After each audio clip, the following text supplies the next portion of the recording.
Last class में हम लोग जो देखे थे fundamental measurement of total station.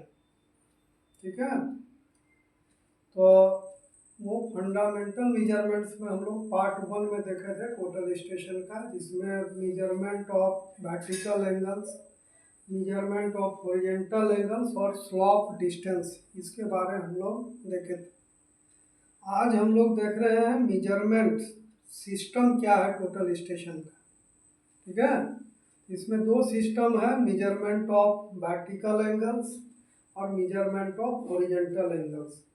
तो हमारा मेजरमेंट्स ऑफ वर्टिकल एंगल्स में RL कैलकुलेट करते हैं और मेजरमेंट ऑफ हॉरिजॉन्टल एंगल्स में कोऑर्डिनेट कैलकुलेशन करते हैं, है ना। तो आज के क्लास में हम लोग जो है मेजरमेंट ऑफ वर्टिकल एंगल्स यानी कि RL निकालने का प्रोसेस देख रहे हैं, और नेक्स्ट क्लास में हम लोग जो देखेंगे उसमें मेजरमेंट ऑफ हॉरिजॉन्टल एंगल जिसमें कोऑर्डिनेट निकालेंगे।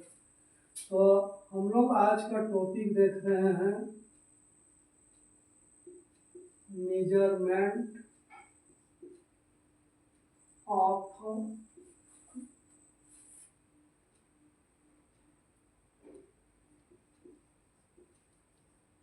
Total station. Measurement of total station में हम लोग जा रहे हैं, तो इसमें जो है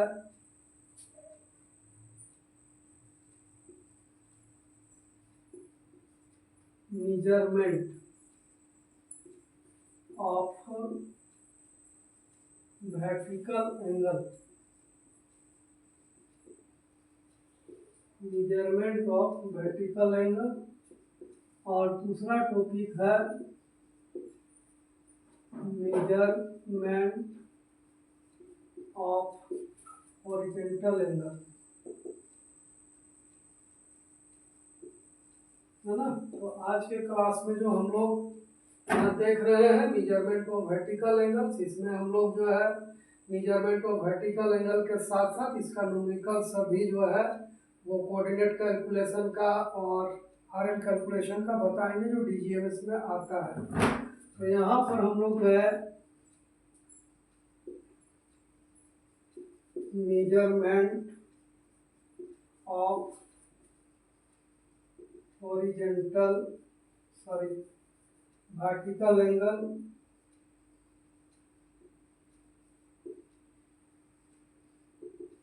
है ना।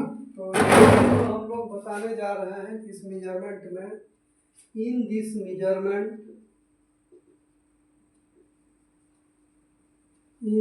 Measurement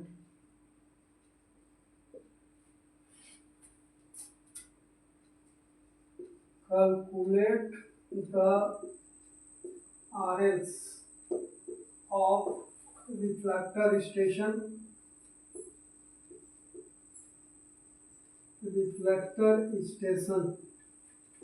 from instrument station। Instrument station जो होता है वो टोटल स्टेशन होता है। इसका हम लोग देखिए यहाँ पर समझाने का कोशिश कर रहे हैं। यहाँ पर मेरा ये इंस्ट्रूमेंट हो गया, ठीक है, और ये कहीं पर हम इसको टारगेट लेते हैं, ठीक है, और ये मेरा ग्राउंड का पोजीशन होता है। अब यहाँ से जो ये मेजर कर रहे हैं हम,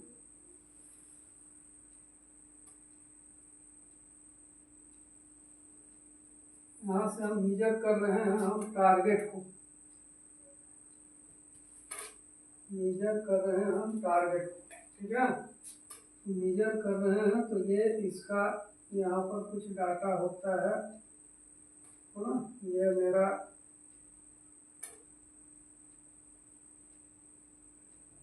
और ये मेरा ग्राउंड है,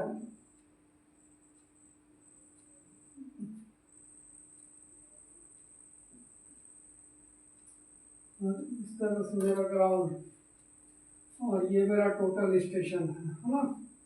तो ये ये मेरा स्लोप डिस्टेंस होता है, जो स्लोप डिस्टेंस का हम लोग चर्चा कर चुके हैं। स्लोप डिस्टेंस को हम एस टी दिखाते हैं।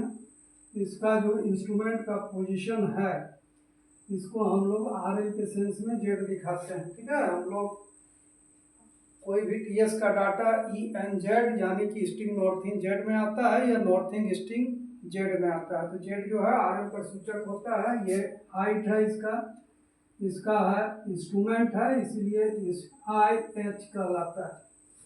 ठीक है, और ये मेरा जो है हॉरिजॉन्टल डिस्टेंस एच डी। ठीक ना, और ये मेरा जो हो जाता है यहाँ पर वी डी वर्टिकल, ये कैलकुलेट करेगा। ये यहाँ से हो जाएगा ये वी डी, है ना, और यहाँ से होता है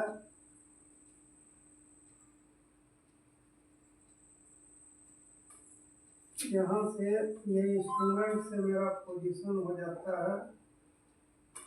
ये हाइट के सेंस में हम लोग जेड लेते हैं, इसको लेते हैं डी जेड। यहाँ से जो इंस्ट्रूमेंट का पोजीशन से जा रहा है, यहाँ से इस पोजीशन से। ठीक है, और यहाँ पर इसमें जो बनता है जेनिथ एंगल, इसको हम जेनिथ एंगल कहते हैं, है ना, जेड ए जेनिथ एंगल। तो यहाँ पर जो है टोटल ये 90 डिग्री, इसका पहले बेसिक बता चुके थे। तो यहाँ पर जो हो गया 90 माइनस जेड ए, ये हो जाता है 90 डिग्री माइनस जेड ए। ये भी डिग्री में होगा, ये भी डिग्री में होगा हमारा। तो इस तरह से, और यहाँ पर जो हुआ इसका आर एल जो हुआ इसका आर जेड, और टारगेट हाइट का आर एच, ये टारगेट हाइट हो गया। तो इसमें जो है हमारा जो कंपोनेंट्स मिल रहा है, ये मेरा हो गया Z A equal to zenith angle, ये जेनिथ एंगल हो गया। उसके बाद आई जेड, ये हो गया R L of instrument station हो गया, है ना, और उसके बाद I H instrument height, instrument height. उसके बाद यहाँ से मेरा इंस्ट्रूमेंट हाइट हो गया। उसके बाद एस डी स्लोप डिस्टेंस, ये जो हो गया मेरा स्लोप डिस्टेंस, है ना। उसके बाद एच डी, ये मेरा हो गया हॉरिजॉन्टल डिस्टेंस, हॉरिजॉन्टल डिस्टेंस, है ना। और वी डी जो हो गया मेरा वर्टिकल डिफरेंस, वर्टिकल डिफरेंस, ये हो गया मेरा। उसके बाद एच डी वगैरह हो ही गया मेरा।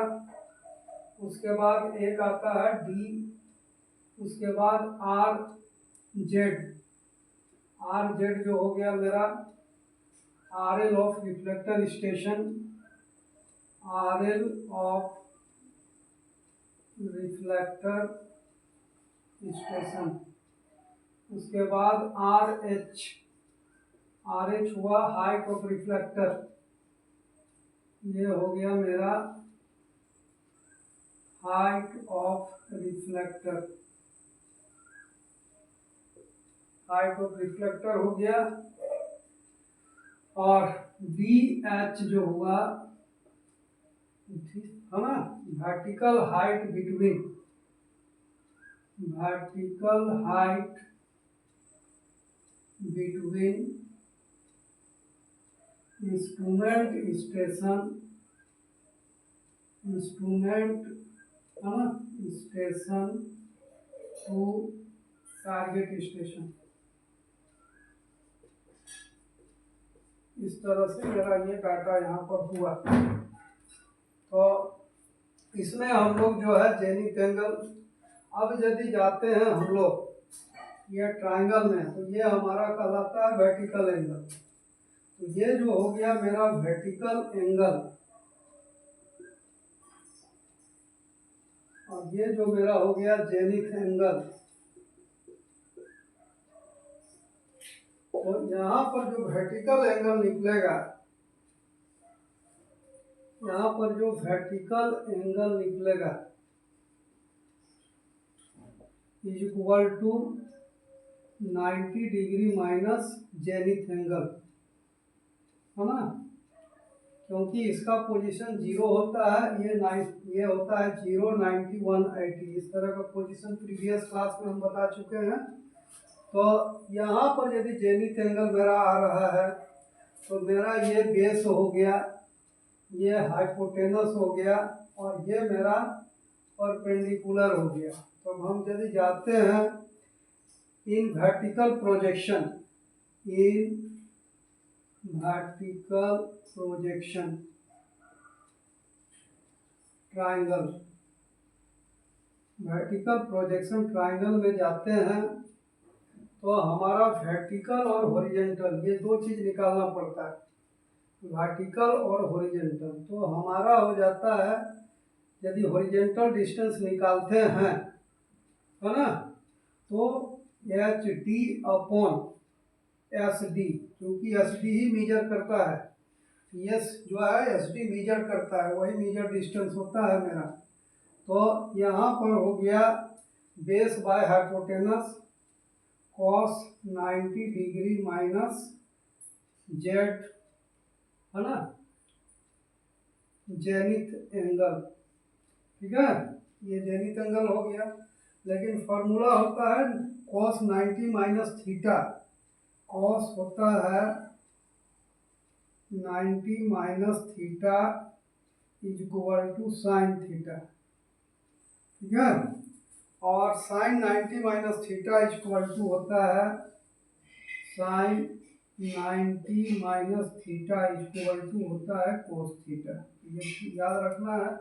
तो यहाँ पर हो गया मेरा H D is equal to S D into cos 90 minus theta is equal to हो गया साइन जेड ए। तो इस तरह से मेरा इस फार्मूला से हम हॉरिजॉन्टल डिस्टेंस इसमें हम निकाल सकते हैं, और इसमें फिर हम जाएंगे वर्टिकल एंगल निकालने के लिए। तो वर्टिकल निकालना तो उसमें साइन का फॉलो होता है, तो हमारा हो जाएगा V D upon vertical distance upon slope distance is equal to क्या होता है साइन, है ना, 90 माइनस जेड ए। तो sine 90 minus Z A equal to क्या होता है कोस थीटा होता है। तो V D is equal to S D into cos Z A. तो यहाँ पर जो है हमारा वर्टिकल डिफरेंस भी निकल गया है। यहाँ अब वर्टिकल डिफरेंस निकल गया तो हम यहाँ पर आर एल का वर्क कर सकते हैं, इसमें हम आर एल का वर्क कर सकते हैं। तो आर एल निकालने के लिए यदि हम जाते हैं तो ये पोजीशन में यहाँ पर देखेंगे इसको कि यदि हम आर एल निकालते हैं तो आर एल के लिए हमारा फॉर्मूला हो जाता है ना,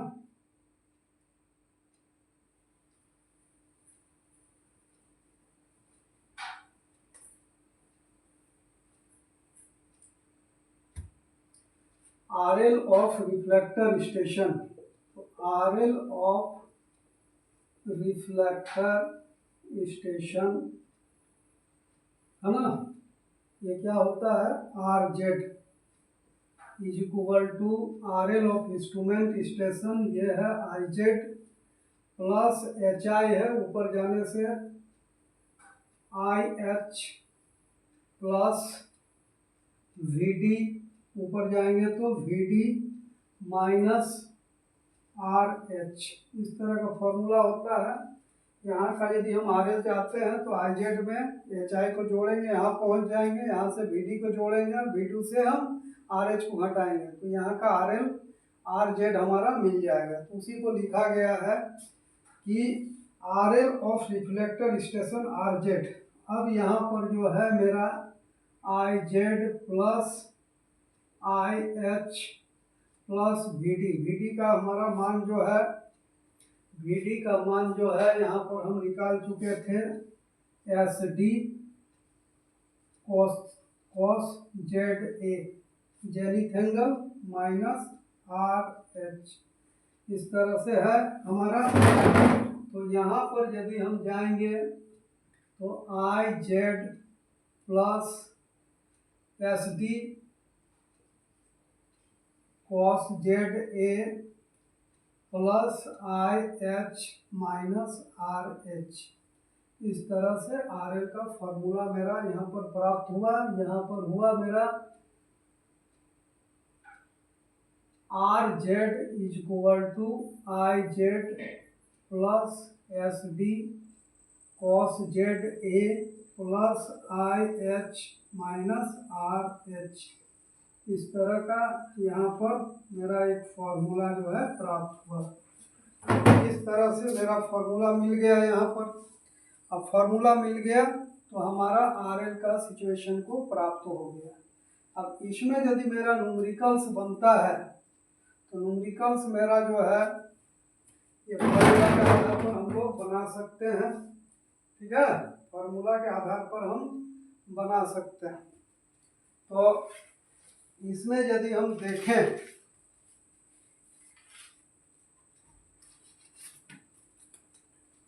तो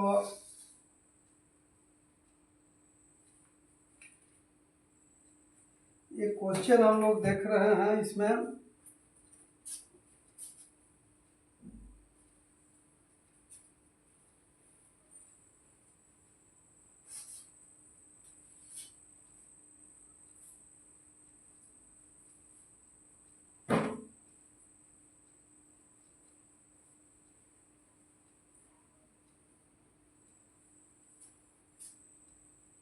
इसी आधार पर देखेंगे, है ना।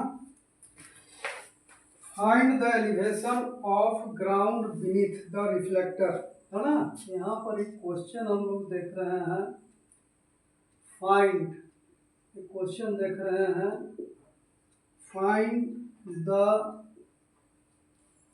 एलिवेशन, इसमें कुछ करना नहीं, मान को सेट करना है। Find the elevation of ground, find elevation of ground beneath,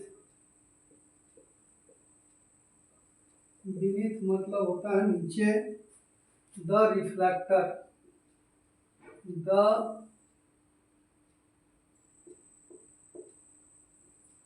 the reflector if non elevation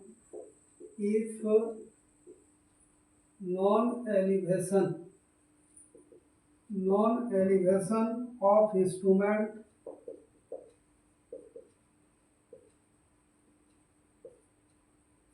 is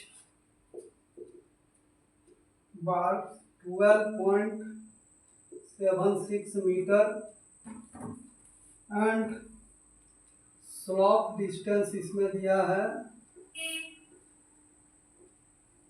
slope distance दिया हुआ है 3.76 मीटर्स, और एंगल अबाउट, एंगल इज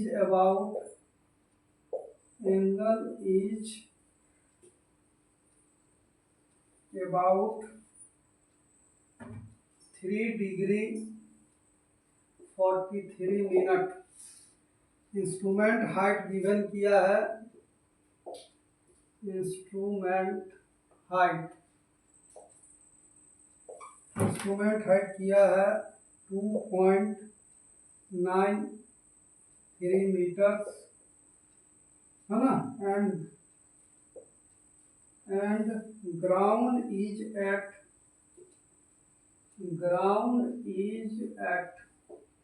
है ना 0.987 मीटर्स। तो ये जो हो गया रिफ्लेक्टर हाइट हो गया, ये हो गया रिफ्लेक्टर हाइट, है ना, ये रिफ्लेक्टर हाइट गिवन किया है। तो इसमें जो है हम लोग देखिए यहाँ पर जो है वैल्यू जो दिया है इसका यहाँ दिया है फाइंड द एलिवेशन, यानी कि यहाँ पर मांग रहा है I Z equal to what known as the elevation of instrument. इसमें दिया है आई जेड, इंस्ट्रूमेंट का आर दिया हुआ है 12.76 मीटर्स और स्लोप डिस्टेंस एस डी दिया हुआ है 3.76 मीटर्स। एंगल इज दिया हुआ है ना, एंगल दिया हुआ है इसमें दिया हुआ है जेड ए, है ना, जो जेड ए दिया हुआ है, ठीक है। फॉर्मूला डायरेक्ट लगेगा 90 माइनस जेड है ना, यहाँ पर वर्टिकल एंगल दिया हुआ है, जेड ए मतलब हो गया वर्टिकल एंगल, ठीक है, जेनिथ एंगल नहीं है, वर्टिकल एंगल। जेड ए दिया हुआ है 3 डिग्री 43 मिनट्स, है ना, ये दिया हुआ है। और इसमें दिया है इंस्ट्रूमेंट आई एच, इंस्ट्रूमेंट हाइट दिया है 2.93 मीटर्स और इसके बाद दिया है आर एच 0.987 मीटर्स, इस तरह से दिया हुआ है। तो फॉर्मूला हमारा जो है आर एच का जो फॉर्मूला होता है R H equal to I Z plus H I, sorry I H है ना, प्लस वी डी है माइनस आर एच है। ये फॉर्मूला अभी जस्ट हम लोग देखे हैं। तो I Z plus I H plus V D का फॉर्मूला है S D into cos Z A, zenith angle हो जाएगा, ठीक है। और इसमें जो है माइनस आर एच, ये फॉर्मूला बता चुके हैं। अब यहाँ पर आई जेड जो है, यहाँ पर आई जेड का मान यहाँ पर गिवन किया है, यहाँ पर मांगा है R Z, sorry reflector station का आर एल मांगा हुआ है। तो आई जेड यहाँ पर दे दिया 12.76 प्लस आई एच दिया हुआ है, आई एच जो है मेरा आई एच है 2.93 प्लस एस डी है मेरा स्लोप डिस्टेंस, यहाँ पर 3.76 इंटू कॉस जेड ए, यानी कि वर्टिकल एंगल 3 डिग्री 43 मिनट और minus R H reflector height 0.987, इस तरह से है। केवल इसका कैलकुलेशन हमको कर देना है।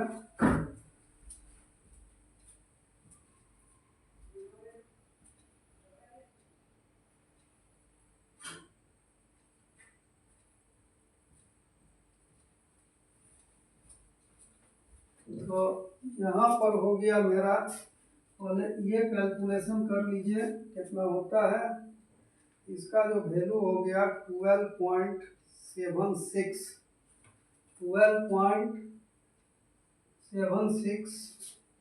Plus 2.93 minus 0.987